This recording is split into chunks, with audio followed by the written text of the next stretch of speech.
আসসালামু আলাইকুম ওয়া রাহমাতুল্লাহি ওয়া বারাকাতুহু। ইন্নাল হামদুলিল্লাহ ওয়াস সালাতু ওয়াস সালামু আলা মান লা নাবিয়্যা বা'দাহ। আজকে আমাদের হাদিসের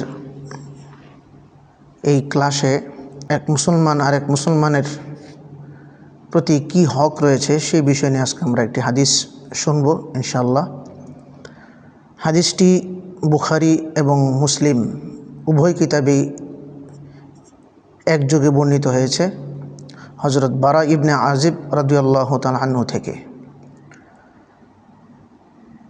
আনিল বারা ইবনে আজিব রাদিয়াল্লাহু আনহু قال আমারানা রাসূলুল্লাহ সাল্লাল্লাহু আলাইহি ওয়াসাল্লাম বিইয়াদাতিল মারিদি ওয়া ইত্তিবা'িল জানাজাতি ওয়া তাশমীতিল আআতিসি ওয়া ইবরারিল মুকসিমি ওয়া নাসরিল মাজলুমি ওয়া ইজাবাতিদ দাঈ ওয়া ইফশাইস সালাম মুত্তাফাকুন আলাইহি। হযরত বারা ইবনে আজিব রাদিয়াল্লাহু আনহু থেকে বর্ণিত, তিনি বলেন, রাসূলুল্লাহ সাল্লাল্লাহু আলাইহি ওয়াসাল্লাম আমাদের হুকুম দিয়েছেন কয়েকটি কাজ করার। 1 নম্বর, অসুস্থ ব্যক্তিকে দেখতে যাওয়া। 2, জানাজায় শরীক হওয়া। 3, হাসিদাতার আলহামদুলিল্লাহ বলার জবাবে ইয়ারহামুকাল্লাহ বলা। 4, শপথ পূরণ করার জন্য। 5, মাজলুমকে সাহায্য করতে যাওয়া। 6, দাওয়াত দানকারীর দাওয়াত কবুল করতে। এবং 7 নম্বর, সালামের প্রসার করতে। তো প্রিয় উপস্থিতি, এখানে আল্লাহ রাসূল সাল্লাল্লাহু আলাইহি ওয়াসাল্লাম আমাদেরকে কয়েকটি আমলের কথা উল্লেখ করেছেন যেগুলো একটা মুসলমান আরেকটা মুসলমানের প্রতি হক। 1 নম্বরে যে বিষয়টি রাসূল করিম সাল্লাল্লাহু আলাইহি ওয়াসাল্লাম বলেছেন সেটি হচ্ছে, আমাদের মধ্যে যদি কোনো ব্যক্তি অসুস্থ হয় তাহলে তাকে দেখতে যাওয়া। এটা অনেক বড় সওয়াবের কাজ। রাসূল করিম সাল্লাল্লাহু আলাইহি ওয়াসাল্লাম বলেন, যখন কোনো ব্যক্তি কোনো অসুস্থ ব্যক্তিকে দেখতে যায়, যতক্ষণ সে অসুস্থ ব্যক্তির কাছে থাকে ততক্ষণ সে জান্নাতের ফল আহরণ করতে থাকে। সুবহানাল্লাহ।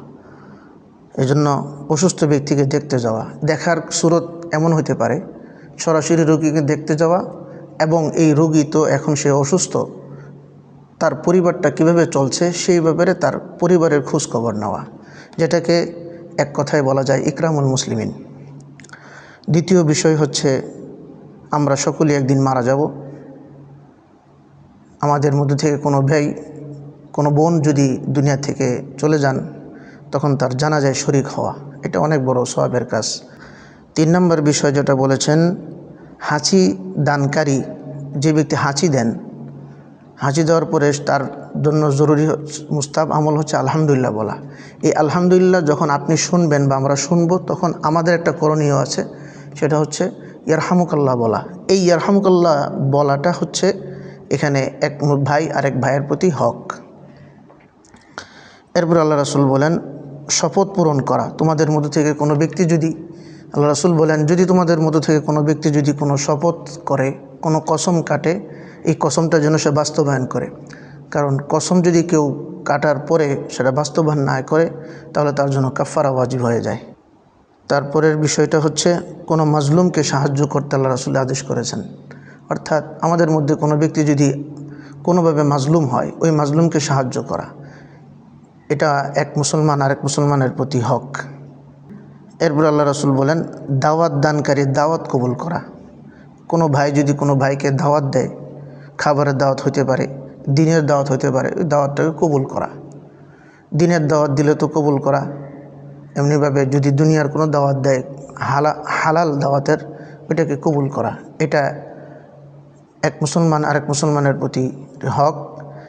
এর দ্বারা নিজেদের ভিতরে ভ্রাতৃত্বতা, হৃদ্যতা ইত্যাদি প্রকাশ পায়।